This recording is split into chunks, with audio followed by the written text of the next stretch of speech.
The Jungle Book. Many strange legends are told of the jungles of far-off India. They speak of Bagheera, the black panther, and Baloo, the bear. They tell of Kaa, the sly python, and of the Lord of the Jungle, the great tiger, Shere Khan. But of all the legends, none is so strange as the story of the small boy named Mowgli.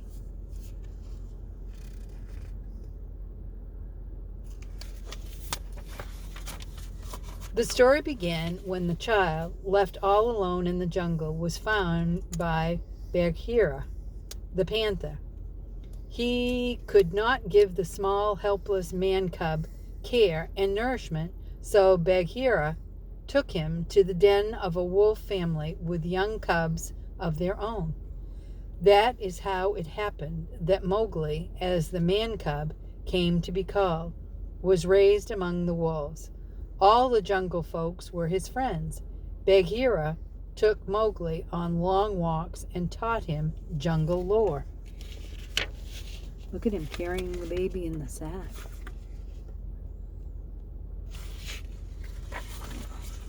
Baloo, the bumbling bear, played games with Mowgli and taught him to live a life of ease. There were coconuts for cracking, bananas for peeling, sweet and juicy pawpaws to pick from the jungle trees. Hathi, the proud old leader of the elephant herd, tried to train young Mowgli in military drill as he led his troop trumpeting down the jungle trail.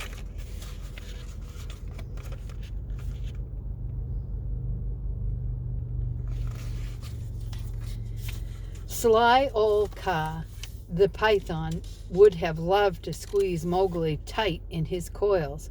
Mowgli's friends warned him about Kaa. It was Shere Khan, the tiger, who was the real danger to Mowgli.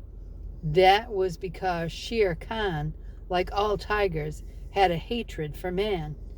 10 times the season of rains had come to the jungle while Mowgli made his home with the wolf family. Then Shere Khan returned to the wolves' hunting ground. Look at that great big tiger and the snake. Ooh, I don't like snakes. The wolf pack met at Council Rock where the next moon was full. As you know, Akela, the leader of the pack, Shere Khan, the tiger, has returned. If he learns that our pack is harboring a man cub, danger will be doubled for all of our families. Are we agreed that the man cub must go? Out of the shadows stepped Bagheera, the panther. I brought the man cub to the pack, he said. It is my duty to see him safely out of the jungle. I know a man village not far away where he will be well cared for.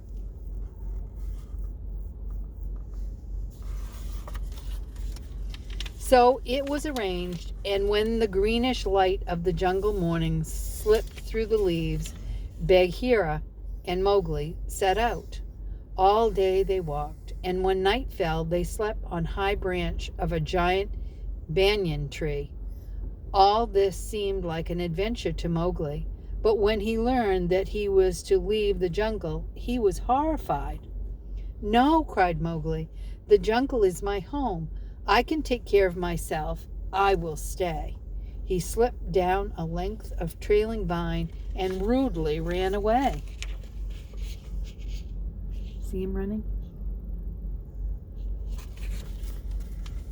For a while, Mowgli marched with Hyena and the elephants, but he soon tired of that. Then he found Baloo bathing in the jungle pool. Mowgli joined him for a dip. Suddenly down swooped the monkey folk, the noisy, foolish Bandalog. They had snatched Mowgli from the pool before Baloo knew what was happening. They tossed him up through the air from hand to hand and swung him away from the trees.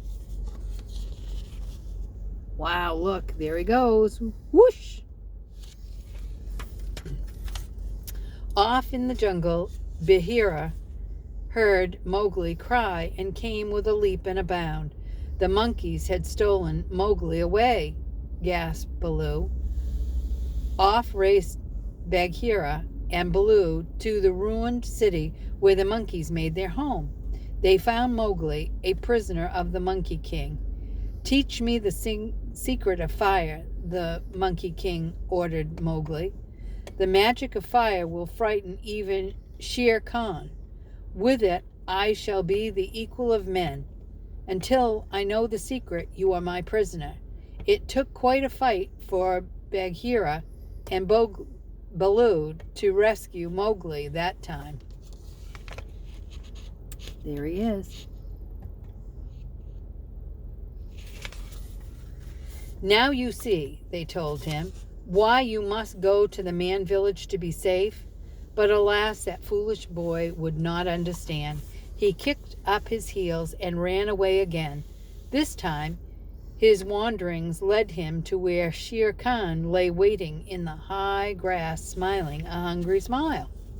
When Mowgli caught sight of the tiger, Shere Khan asked, "Why, man cub, are you going to run?" But Mowgli did not have the wisdom to be afraid. "Why should I run?" he asked, staring Shere Khan in the eye as the tiger gathered himself for a spring. "I'm not afraid of you." Wow, look how big he is.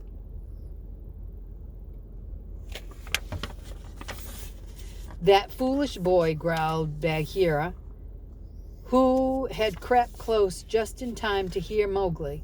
Both Bagheera and Baloo flung themselves upon the Lord of the Jungle to save Mowgli once again.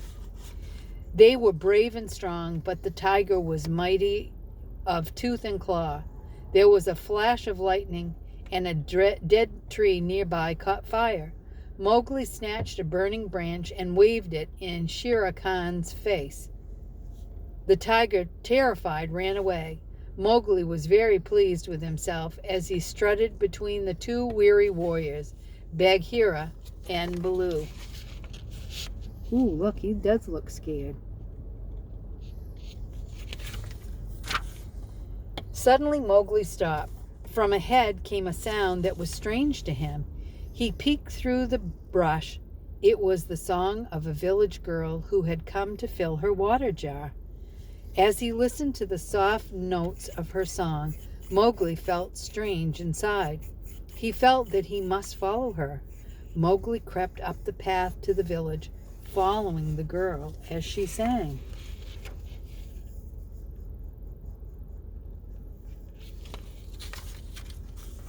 Baloo and Bagheera watched the small figure as long as it could be seen.